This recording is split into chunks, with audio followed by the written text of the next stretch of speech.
Santapan Harian Kamis 5 Mei 2022.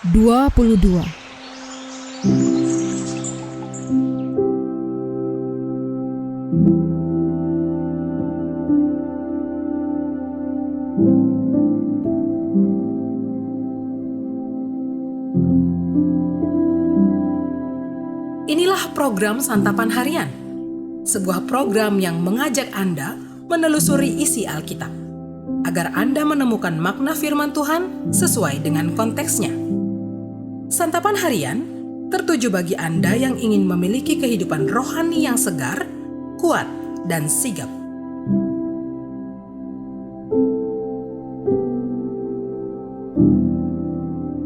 Hari ini kita akan membaca Yeremia pasalnya yang ke-28. Namun, kita akan membacanya pada ayat yang ke-5 hingga ayatnya yang ke-17. Sebelumnya, mari kita berdoa. Kami siapkan hati ini untuk menerima sabda-Mu di dalam Kristus yang memampukan kami. Amin. Yeremia 28 ayat 5-17. Lalu berkatalah Nabi Yeremia kepada Nabi Hananya di depan mata imam-imam dan di depan mata seluruh rakyat yang berdiri di rumah Tuhan itu. Kata Nabi Yeremia, "Amin. Moga-moga Tuhan berbuat demikian. Moga-moga Tuhan menepati perkataan-perkataan yang kau nubuatkan itu dengan dikembalikannya perkakas-perkakas rumah Tuhan dan semua orang buangan itu dari Babel ke tempat ini. Hanya dengarkanlah hendaknya perkataan yang akan kukatakan ke telingamu dan ke telinga seluruh rakyat ini. Nabi-nabi yang ada sebelum aku dan sebelum engkau dari dahulu kala telah bernubuat kepada banyak negeri dan terhadap kerajaan-kerajaan yang besar tentang perang dan malapetaka dan penyakit sampar. Tetapi mengenai seorang nabi yang bernubuat tentang damai sejahtera, jika nubuat nabi itu digenapi, maka barulah ketahuan bahwa nabi itu benar-benar diutus oleh Tuhan." Kemudian Nabi Hananya mengambil gandar itu daripada tengkuk Nabi Yeremia, lalu mematahkannya. Berkatalah Hananya di depan mata seluruh rakyat itu, "Beginilah firman Tuhan, dalam 2 tahun ini begitu jugalah aku akan mematahkan kuk Nebukadnezar, Raja Babel itu, daripada tengkuk segala bangsa." Tetapi pergilah Nabi Yeremia dari sana. Maka sesudah Nabi Hananya mematahkan gandar daripada tengkuk Nabi Yeremia, datanglah firman Tuhan kepada Yeremia. "Pergilah mengatakan kepada Hananya, beginilah firman Tuhan, engkau telah mematahkan gandar kayu, tetapi aku akan membuat gandar besi sebagai gantinya. Sebab beginilah firman Tuhan semesta alam, Allah Israel. Kuk besi akan kutaruh ke atas tengkuk segala bangsa ini, sehingga mereka takluk kepada Nebukadnezar, Raja Babel.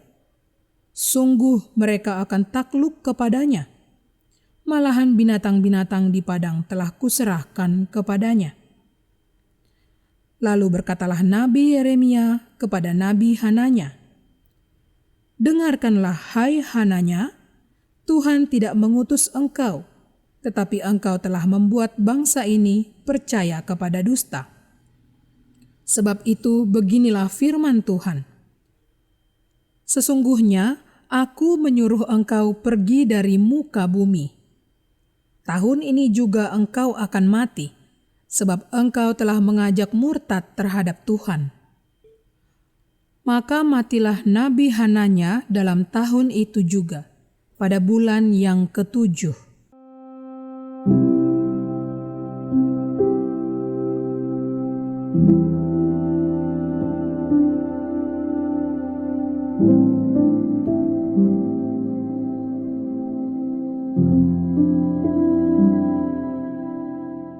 Sahabat Santapan Harian, produk Aspal, asli tapi palsu. mengingatkan kita kepada kuis atau teka-teki, serupa tapi tak sama. Ada banyak kemiripan tetapi selalu didapati perbedaan. Dan menariknya, justru perbedaan itulah yang menjadi titik pembeda kualitas di antara dua barang. Ketika menyampaikan peringatan Tuhan, Nabi Yeremia ditentang oleh Nabi Hananya, yang mencoba membuktikan bahwa dia diutus oleh Tuhan. Tuhan memakai Yeremia untuk menunjukkan keaslian dan kebenaran firman dari Tuhan. Peringatan dari Tuhan yang disampaikan melalui Nabi Yeremia tentang kekuatan kerajaan Babilonia mendapat tantangan dari Nabi Hananya dengan klaim bahwa Tuhan berbicara kepadanya, bukan kepada Yeremia. Tentu tidak mudah bagi rakyat untuk memilih mana nabi yang sejati karena mereka tidak dapat melihat Tuhan. Itulah sebabnya Tuhan memerintahkan Nabi Yeremia untuk memperingatkan Nabi Hananya dengan keras bahwa Tuhan tidak mengutus Hananya, bahwa Hananya berdosa karena membawa rakyat mempercayai dusta, dan bahwa Tuhan akan mengambil nyawa Hananya.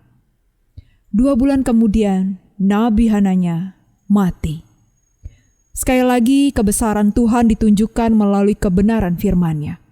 Sungguh tidak bijaksana untuk mempermainkan firman Tuhan dan meremehkan utusannya.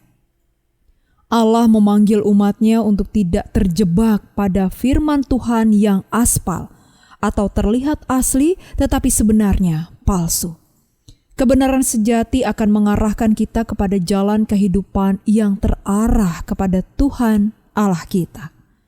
Dalam suratnya kepada jemaat di Tesalonika, Rasul Paulus mendorong mereka untuk menguji segala sesuatu dan memegang yang baik, yaitu di surat 1 Tesalonika pasal yang 5 ayat yang pertama. Paulus mengingatkan kita untuk tidak mengikuti jalan dunia, melainkan untuk mengalami pembaruan budi, sehingga kita dapat menjadi cermat dan berhikmat dalam mengenali jalan kebenaran sejati. Begitu yang Rasul Paulus katakan di dalam suratnya di Roma pasal 12 ayat pertama hingga ayatnya yang kedua.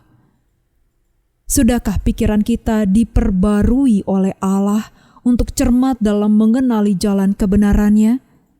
Janganlah kita mengikuti jalur aspal.